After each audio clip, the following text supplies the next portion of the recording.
오늘 하나님께서 우리에게 주시는 말씀은 창세기 26장 26절에서 33절까지의 말씀입니다. 창세기 26장 26절에서 33절까지의 말씀을 한 절씩 교독하겠습니다. 아비멜렉이 그 친구 아우삿과 군대 장관 비골과 더불어 그랄에서부터 이삭에게로 온지라.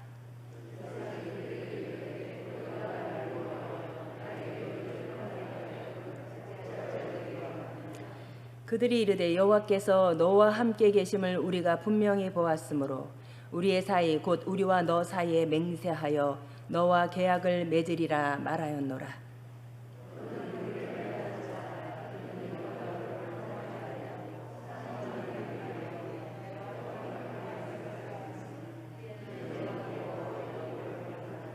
이삭이 그들을 위하여 잔치를 베풀매 그들이 먹고 마시고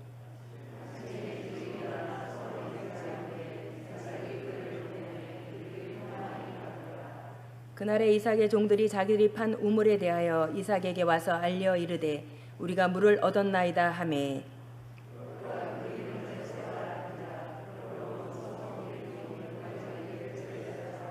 아멘. 참 매미 소리가 점점 이렇게 강렬해지는 것 같습니다. 날씨가 시원해도 문을 열고 못 자요. 매미 소리 때문에. 매미 소리가 얼마나 큰지 문을 열지도 못하고 닫지도 못하고 이런 이제 힘든 상황이네요. 여기에 이제 저희 집 근처에는 까마귀 울음 소리까지 이렇게 많이 들립니다.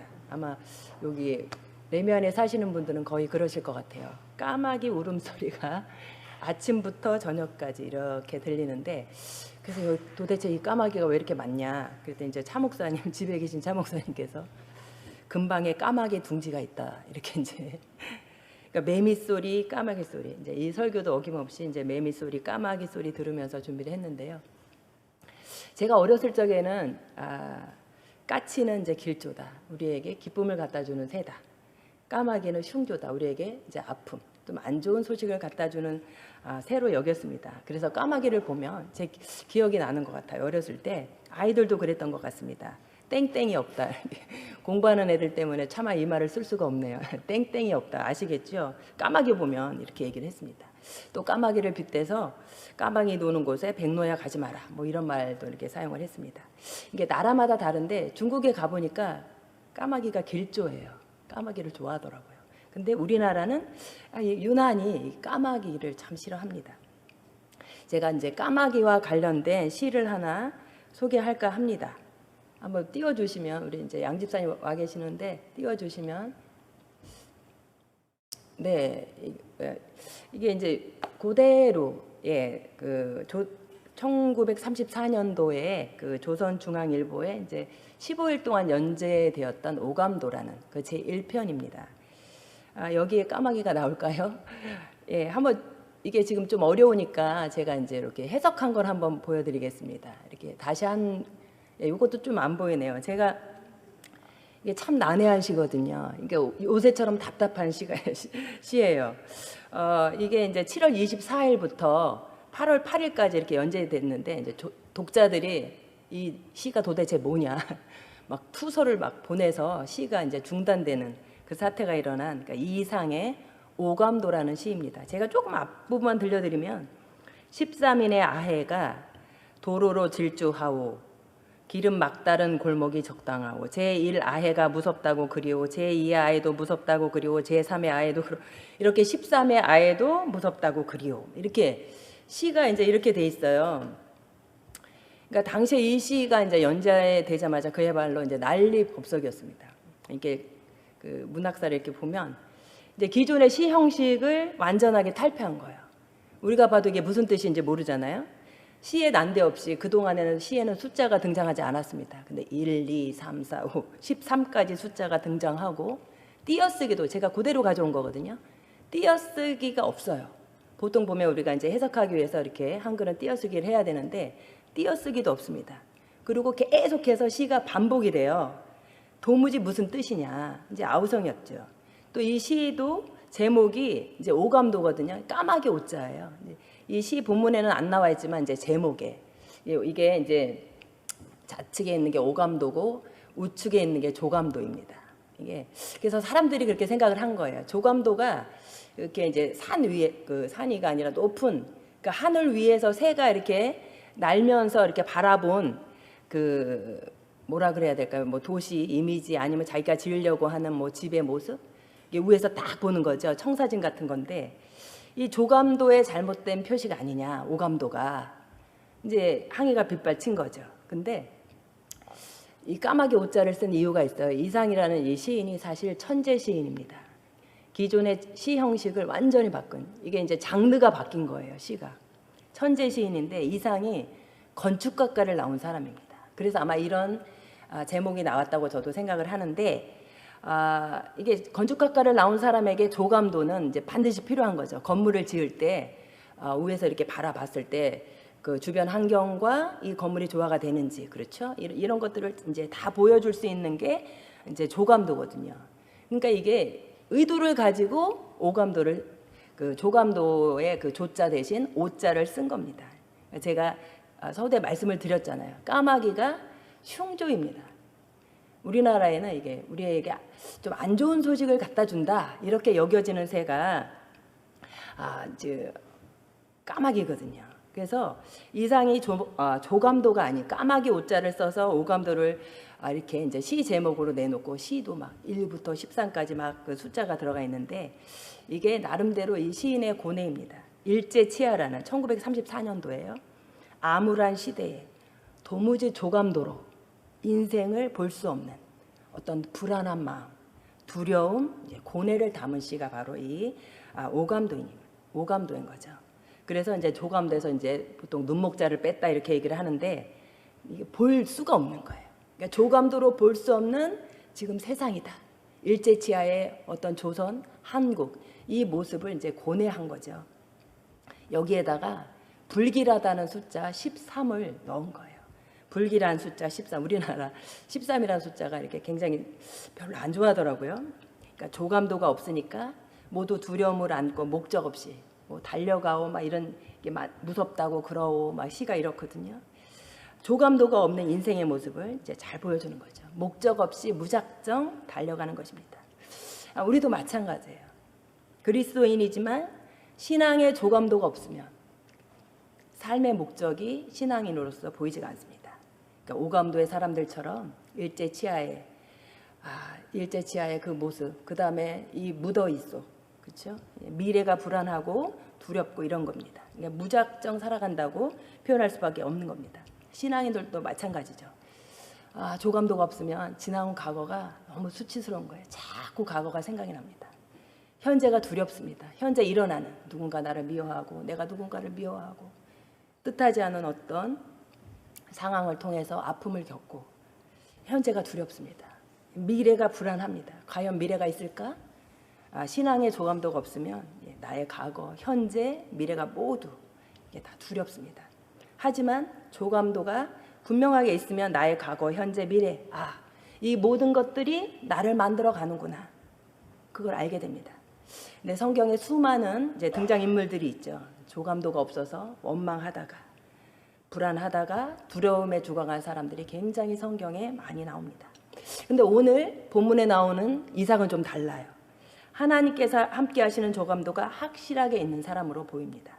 대적인 아비멜렉이 이삭을 향해서 이렇게 얘기를 해요. 28절에 여호와께서 너와 함께 하심을 우리가 분명히 보았으므로 29절에 너는 여호와께 복을 받은 자니라.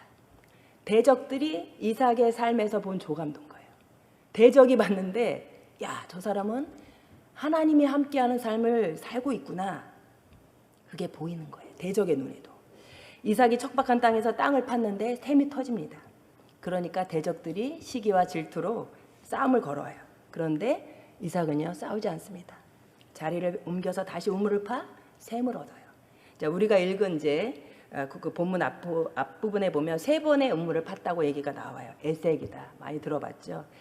신나다, 르호봇이다 이게 다 우물 이름입니다. 블레셋 사람들이 굉장히 치졸해요. 남의 우물을 흙으로 메웁니다. 우물이라는 것이 누군가의 삶에 이게 젖줄이에요.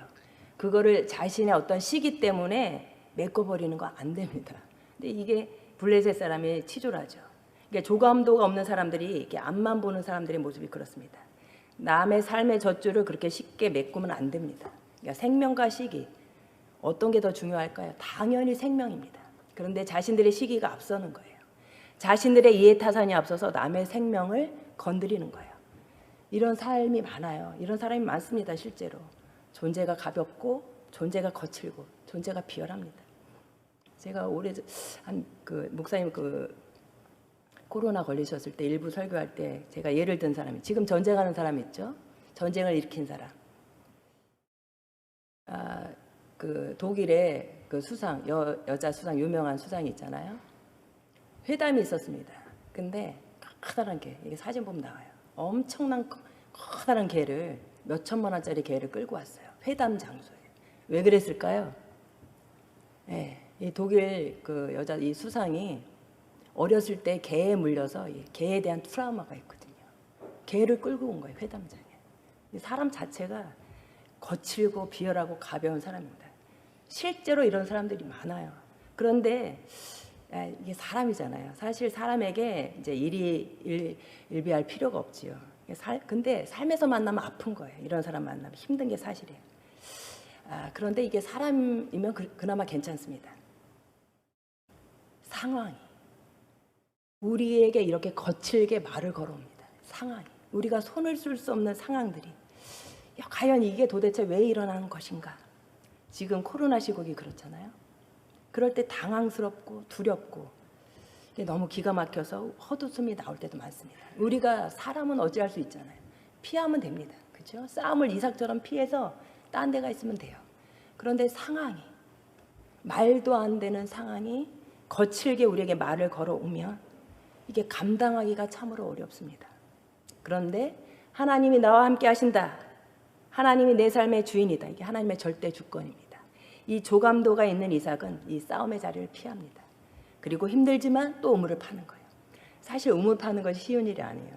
기계로 파도 이제 쉬운 일이 아니라고 하는데, 당시에는 사람들이 이게 변변치 않은 도구로 일일이 파는 작업입니다. 이 수고를 마다하지 않는 이유가 단 하나지요. 이삭이 또 수고를 마다하지 않은 이유가 딱 한 가지가 나옵니다. 하나님이 또 샘을 주실 것이다. 그러니 나는 힘들지만 우물을 팔 것이다. 이게 이제 성경을 잘 읽어보면, 행간을 읽어보면 이삭은 100번이고 우물을 팠을 거예요. 왜냐하면 우리가 안 읽은 24절의 이유가 있습니다. 하나님께서 이렇게 말씀하셨거든요. 두려워 말라. 내가 너와 함께 있어 너에게 복을 주겠다. 하나님께서 이삭에게 말씀하셨습니다. 이것이 이삭에게 있는 조감도입니다. 그러니까 싸움의 일희일비하는 아닙니다. 이 조감도가 이삭에게 단시간에 그려졌을까요? 아니에요. 이삭의 조감도는 오랜 시간 만들어진 겁니다. 조감도는요, 우리가 꾸는 우리 삶이 이제 상상을 하잖아요. 우리 꿈에 대해서 상상을 합니다. 이 상상과 또 하나님에 대한, 하나님께서 이 나의 꿈에 대해서 어떻게 역사하실까? 이 묵상, 이게 상자를 제가 두 개를 썼어요. 상상, 묵상, 이게 이상이 되죠. 이 이상이, 그죠? 교차하면서 시실과 날실이 돼서 만들어지는 게 바로 이렇게 신앙의 조감도입니다.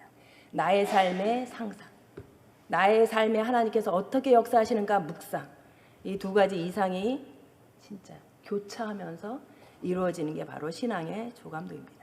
이삭은요, 아브라함의 자식으로서 아브라함 삶에서 보여준 조감도를 분명하게 봤어요. 하나님이 아버지 아브라함께 함께 하시는구나. 이걸 본 거예요, 어렸을 때부터. 그러니까 모리아산 번제단에서 말할 수 없는 순종을, 그런 믿음의 행동을 했을 것입니다. 이렇게 삶에서 만나는 자기 자신이 그리는 삶의 꿈을 상상하고, 하나님이 내 꿈에 어떻게 역사하실까?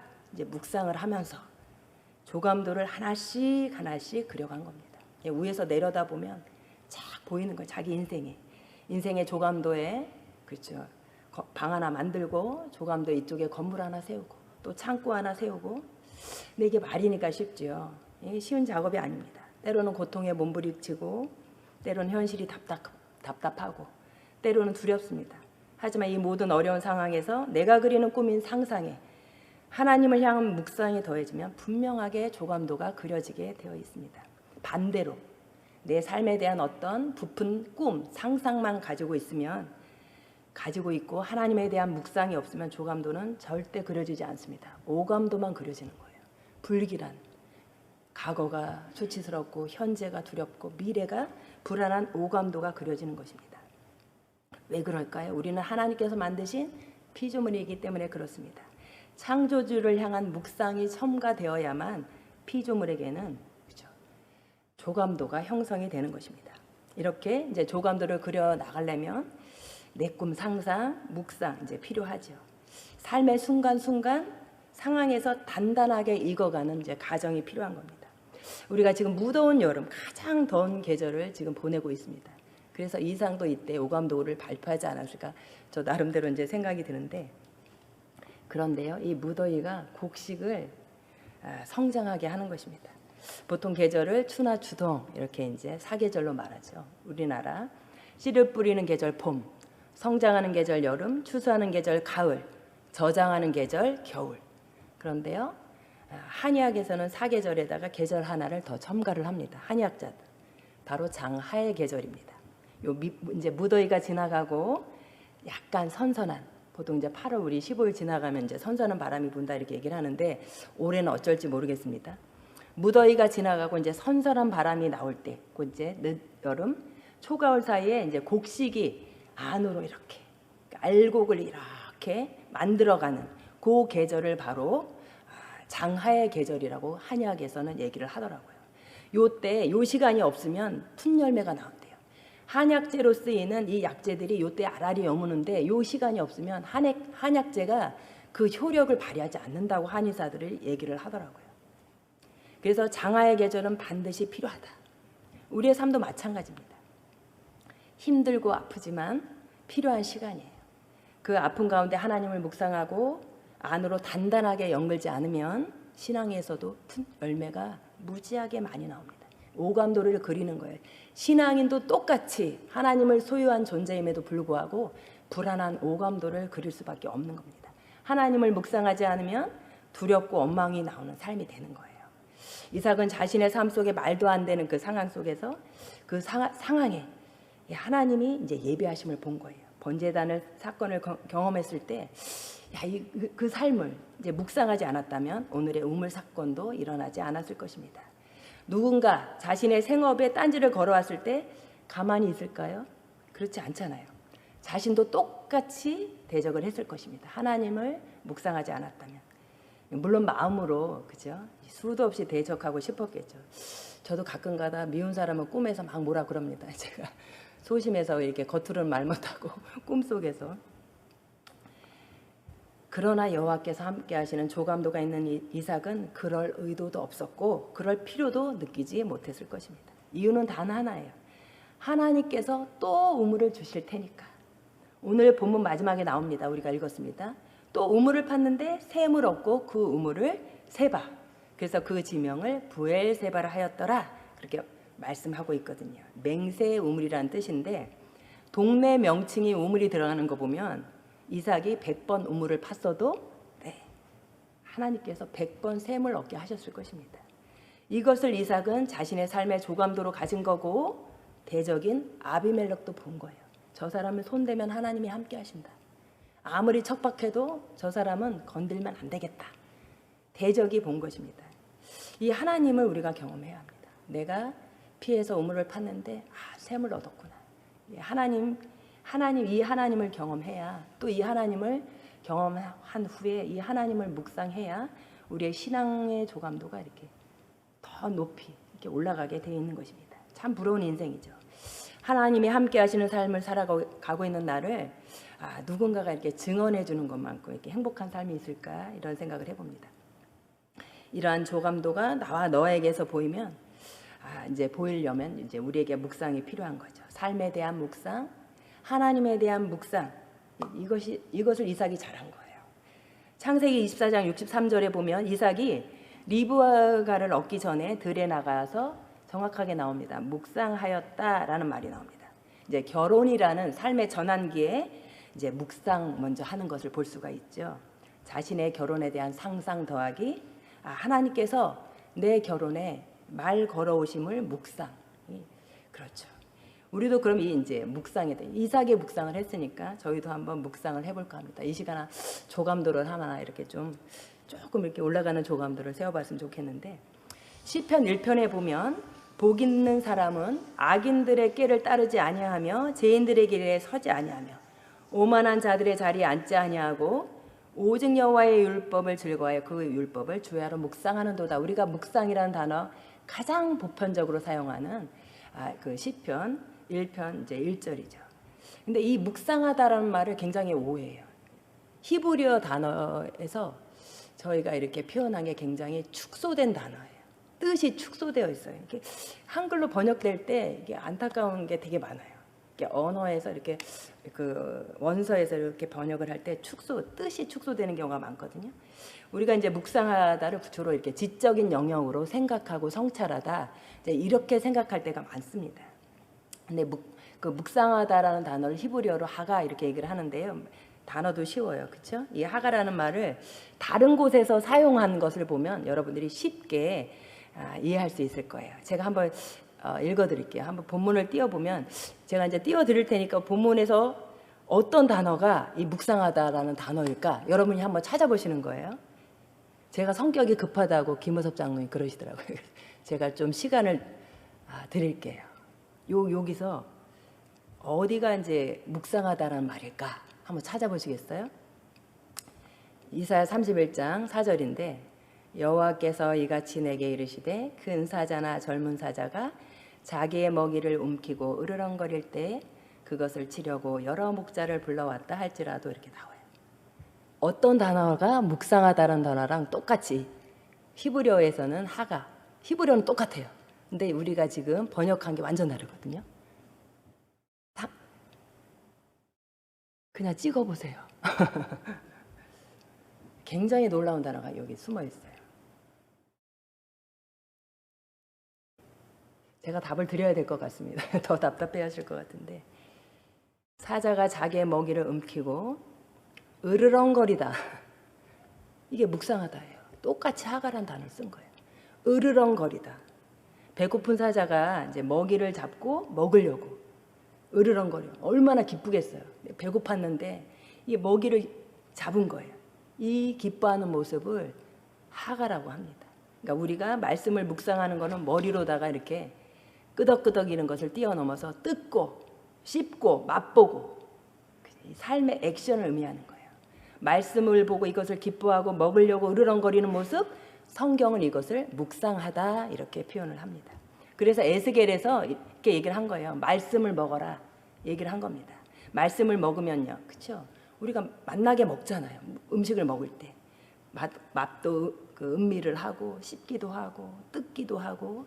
그래서 그 말씀이 우리의 이제 오장육부에 들어가서 혈관 곳곳을 이제 흐르게 되는 거예요. 우리 그 몸을 만들잖아요. 음식이 똑같은 거예요.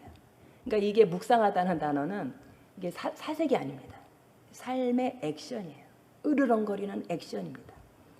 이것이 묵상하다는 뜻인데 굉장히 축소되어 있죠. 이게 뜻이 이제 한 걸음 더 나가면 제가 이제 한 걸음 더 나간다. 이 뜻도 하가라는 뜻입니다. 이게 신기하잖아요. 우리가 말씀을 묵상하잖아요. 이러면 내가 말씀을 이렇게 읽었습니다. 읽은 건 난데 어느 순간 말씀이 나를 품어요. 내가 말씀을 품었는데 어느 순간 말씀이 나를 품어요. 이게 놀라운 말씀의 역설입니다. 그럴 때 현재 삶에서 하나님이 나에게 원하시는 게 뭔가? 이 삶의 뜻은 무엇인가? 하나님께서 이 사건을 통하여서 나에게 원하시는 것은 무엇인가? 나의 태도는 무엇인가? 묵상을 바탕으로 해서 곱씹고 또 곱씹고 이럴 때 우리의 삶의 신앙의 조감도가 굳건하게 그려지는 것입니다. 우리 큰애가 이제 근육을 군대 가서 많이 만들어 왔는데 젊은 아이들이 패근을 많이 씁니다. 패션 근육. 이게 남들 보이게 좋게 만드는 걸 패션 근육이라고 하더라고요. 근데 우리 애는 엄마 나는 패근은 싫어. 건강을 위해서 내가 근육을 만든 것이지 이렇게 누구에게 보이려고 이렇게 하는 게 아니야. 이게 말씀도 똑같습니다. 말씀을 읽고 내가 이만큼 말씀을 알고 이만큼 말씀을 읽었어. 머무는 것은 패근과 같습니다. 패션 근육 만드는 것과 똑같습니다. 그것을 뛰어넘어 삶에서 씹고 또 씹고 이 혈관을 흘러서 나의 삶이 되도록 이끄는 거, 이게 바로 묵상하다 하가입니다. 이삭의 삶에서 보여지는 게 바로 이 묵상입니다. 이 끊임없는 묵상이 이삭에게 조감도를 만들게 한 거예요. 대적에게 이삭의 조감도가 보이도록 이끌게 한 겁니다. 곧 이제 성장의 계절이 지나서 장하의 계절이 다가와요. 우리 인생에도 꼭 필요한 계절입니다. 우리가 만나는 고통도 기쁨도 슬픔도 안으로 나를 단단하게 만드는 계절로 삼아야 합니다. 제가 십자가를 하나 보여드릴게요. 우리 이제 썸태하고 가신 분들 이제 보셨는데 제가 굉장히 좋아하는 십자가입니다. 다르죠? 다른 십자가랑. 이게 조감도 십자가입니다. 위에서 내려다보는 예수 그리스도의 십자가가 인생을 내려다보는, 이게 이제 유명한 살바도르 달리의 그 유명한 이제 성 요한의 십자가입니다. 이 달리가 무신론자였어요. 신앙이 없었습니다. 그런데 이제 한번 양집사님 한 번 더 클릭을 해주시면 요게 16세기 성 요한이라는 사람이 벌써 그려놨어요. 이게 이제 스케치를 한 거예요. 조그만 게. 요게 발견이 됐는데 요걸 본 거예요. 살바도르 달리가 박물관에 그 어느 수도원에 갔다가 그걸 보고 감동을 받고 가톨릭으로 이제 신앙을 딱 잡고 그다음에 이 십자가를, 이 유명한 이 십자가를 그렸습니다. 그런데 이 오른쪽에 보면 이 성 요한이 이 대단한 사람입니다. 그러니까 이분이 그러니까 아마 제 생각에는 루터의 종교개혁을 보지 않았을까 이런 생각입니다. 루터보다 좀 후세의 사람이거든요. 그 비슷한 시기에 태어나서 더 늦게 돌아가신 분이에요. 이분이 갈멜수돈에서 개혁을 하고 싶었던 거예요. 이 사제들이 말도 안 되는 행동을 하니까 이 갈멜수도원을 개혁을 하고 싶었던 거예요. 그러다 보니까 이 사제들이 싫은 거예요. 싫어가지고 이 사람을 지하 던전에, 지하 감옥에다 가둬버린 거예요. 그 수도원에 보면 감옥들이 있잖아요. 감옥에 딱 갇혔을 때 이 요한이라는 사람이 뭘 했냐면 이 십자가를 붙들고 묵상을 계속해서 한 겁니다. 그랬더니 어느 순간 십자가가 이렇게 자신을 내려다보는 걸 이 사람이 환상을 통해서 본 거예요. 이게 보통 보면 십자가가 이렇게 나와 있잖아요. 위에서 십자가가 자신을 감싸는 걸 본 거예요. 예수 그리스도가 나를 이렇게 조감해 주는구나, 이걸 깨달은 거예요. 그래서 이분이 이제 감옥에 한 6개월 정도 갇혀 있었다고 하는데 십자가를 체험한 후에 자신의 이름에 십자가를 꼭 붙입니다. 그래서 이름이 십자가의 성 요한이에요. 십자가 외에는 이 사람이 말하는 게 없는 거예요. 오직 십자가. 그래서 아마 그런 마음이었을 것입니다. 저 십자가, 저 예수 그리스도의 저 십자가가 모든 사람을 이렇게 조명해 주면 좋겠다, 조감해 주면 좋겠다, 이 마음으로 저 그림을 그리지 않았을까. 그래서 또 하나님의 역사로 또 달리라는 사람이 저거를 보게 되고 저 유명한 저 십자가를 그리지 않았을까, 이런 생각을 해봅니다. 십자가 예수님이 자신의 삶을 내려다보고 계심을, 그래서 그렇게 살아가야만 알고 실천한 이 성 요한의 십자가. 우리도 조감도를 가지라고 이렇게 우리 예수님께서 내려다보시는 것입니다. 여호와가 함께 하신다. 여호와께 복을 받는 사람이다.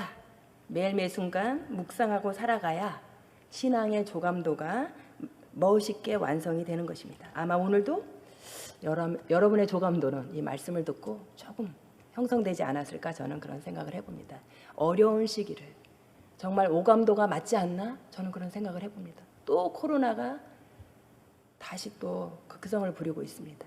아마 사람들이 누군가는 코로나 때문에 질병으로 이제 아프기도 하지만 누군가는 생업을 포기하면서 온 가족이 자식을 살해하고 죽는 이런 일들, 상황이 어쩔 수 없는 정말 비열하고 치졸한 상황이, 이게 맞나? 정말 오감도가 그려지는 세상에 우리가 살고 있습니다. 이럴 때 우리 신앙인들이 보여줘야 될 것, 교회가 희망이에요. 우리가 바른 조감도를 가져야 세상에 조감도를 버젓이 내놓을 수 있는 것입니다. 그래서 제가 이사야 58장 11절 말씀을 마지막으로 읽어드릴까 합니다. 여호와가 너를 항상 인도하여 메마른 곳에서도 내 영혼을 만족하게 하며 내 뼈를 견고하게 하리니 너는 물된 동산 같겠고 물이 끊어지지 아니하는 샘 같을 것이라. 아멘. 함께 기도하겠습니다. 하나님 감사합니다. 어렵고 힘든 삶을 살아가는 전 세계의 백성들이 있습니다. 이 가운데 조감도가 없는 사람들은 낙담하고 불안해하며 자신의 생명을 버리기도 하고, 누군가는 남의 생명을 앗아가기도 하고, 이렇게 아픈 세상 가운데 저희가 살아가고 있습니다. 하지만 하나님께서는 분명하게 십자가를 통하여 우리가 가져야 할 인생의 조감도를 보여주셨습니다. 우리의 삶에는 늘 언제나 하나님께서 함께 하시고 하나님께서 복을 주십니다. 우리는 그러한 존재입니다. 이것을 믿고 우리의 신앙에 세상이, 사람이 치졸 하고 비열하게 우리에게 다가올지라도 신앙의 조감도로 충분하게 넉넉하게 이겨가는 우리의 삶이 되도록 인도하여 주옵소서. 예수님의 이름으로 기도합니다. 아멘.